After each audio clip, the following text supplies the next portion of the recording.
Buakaw is a Muay Thai legend, known for his insane power, speed, aggression, and relentless pressure. But the thing that stuck out to me immediately after viewing multiple fights was Buakaw's insane ring IQ. In other words, his ability to adapt his strategy, his style, and his techniques in order to dominate an opponent.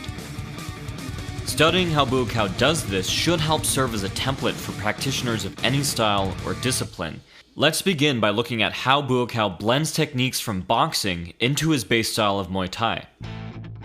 Many fighters who try to incorporate an additional discipline into their original martial art end up awkwardly switching from one to the other, almost like tagging in another character in a video game. Buakaw takes the opposite approach, maintaining his stance and guard and slipping in a few Western techniques here or there, only when it makes complete sense to do so.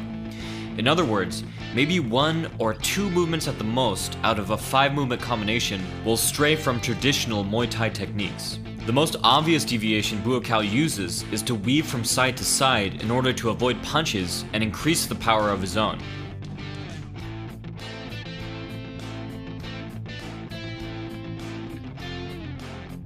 He'll also incorporate slips and pull counters with a far more Western flavor.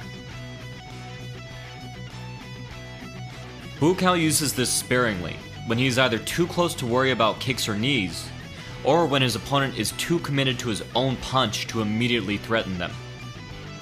As mentioned before, Buakaw's most impressive use of boxing is when he blends it seamlessly with Muay Thai, and here is a brilliant example.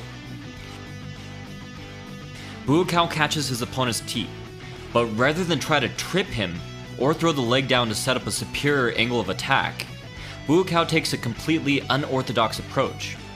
Noticing that his opponent is trying to punch his way out of the position, Buakaw simply drops his leg, slips the punch, and crosses over a beautiful lead hook with pinpoint precision.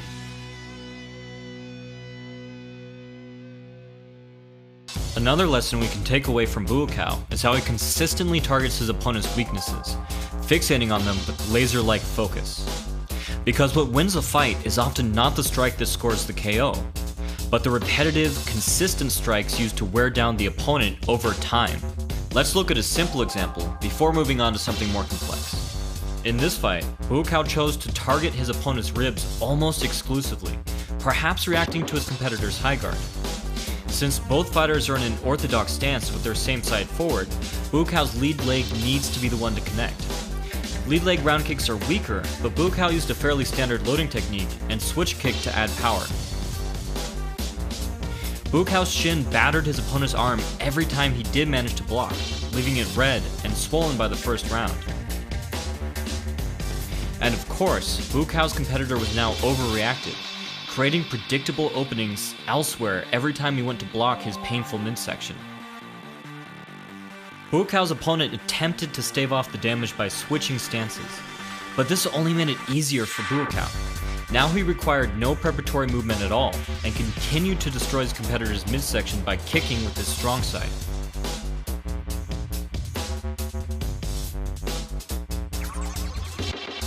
His competitor once again switched stances during the last minute of the fight, most likely hoping to use his power side to do some last-second damage. But immediately, Buakaw went back to attacking with his lean side, and whatever Hail Mary hope his opponent had evaporated as he quickly retreated from every new attack. It's a minor, but telling example of Buakaw's ability to stick to the game plan, even when presented with a changeup. In this fight, Buakaw's opponent used a common Muay Thai tactic, keeping a light, active lead leg. An active lead leg allows a fighter to more easily check kicks and set up kicks of his own.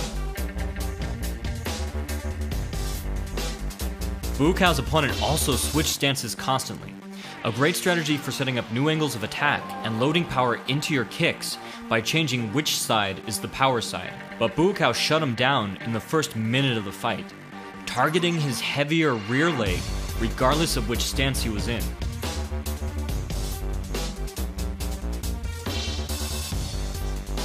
This was especially devastating when he shifted backwards, as all of his weight was on his new lead leg when Buakaw connected. A major downside for fighters who rely on active lead legs and knee blocks is that they are often left immobile, vulnerable to follow-ups from feints attacking their lead leg. Once Buakaw had his opponent figured out, it was easy to drive him to the ropes and target anything but the lead leg. His competitor was left trapped in place on one foot, unable to offer much resistance for the remainder of the fight. In this fight, Buakaw noticed the opposite, that his opponent was lead leg heavy. A heavy lead leg allows a fighter to put more power into their punches and creates the base and stability for more head movement, but it also staples the opponent's foot to the ground. Just like a knee block, it leaves a fighter temporarily immobile, in the exact opposite way. The major difference between the two is that a heavy lead leg foot leaves a fighter highly vulnerable to lead leg kicks. In case you haven't noticed by now, Buakaw isn't one to let a weakness go to waste.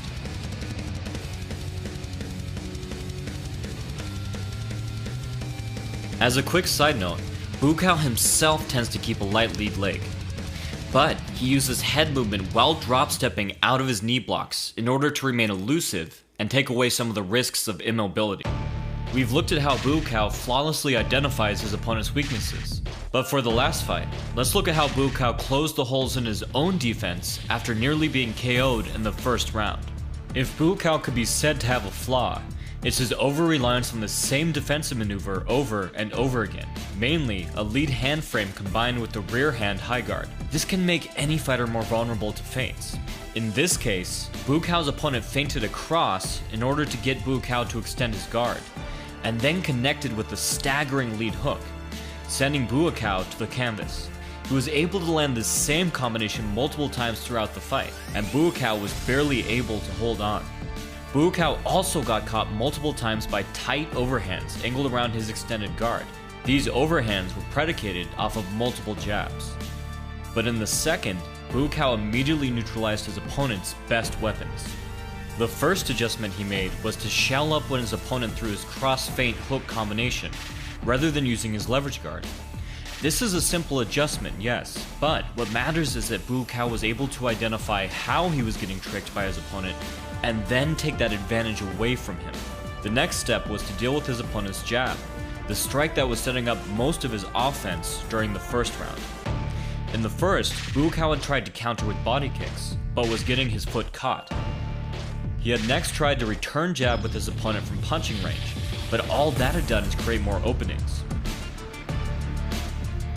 In the second, Buakaw used his competitor's jabs against him.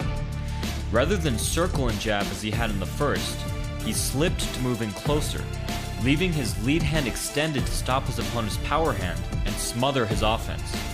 From there, he landed multiple body shots and leg kicks. He had effectively placed his competitor into a range that he was not comfortable in, and which Buakaw himself excelled. Unable to adjust to Buakaw as he had to him, his opponent seemed totally helpless for the remainder of the fight. So far, we've looked at Buakaw's ability to blend new techniques into a traditional base style, his prevalence for identifying and targeting his opponent's vulnerabilities, and how he can alter his own defense mid-fight to come back and claim victory. Now let's take a look at one last element of Buakaw's game, his creativity. Buakaw is able to string together a wide array of vastly different, complex techniques, each supplementing and setting up the next. Here, he pins his opponent's guard to stifle his offense, ducks under his punch, frames off of his opposite shoulder, and lands a beautiful spinning elbow. This is absolute insanity, and one incredible display of timing, originality, and skill. Buakaw is clearly a one-of-a-kind fighter, someone whose strategies should be studied by martial artists of all styles and disciplines. Thanks for watching. You can pre-order my upcoming book on defense and counters by clicking the link in the comments below, or check out my best-selling books on footwork and power generation. From the Modern Martial Artist, this has been David Christian, wishing you happy training.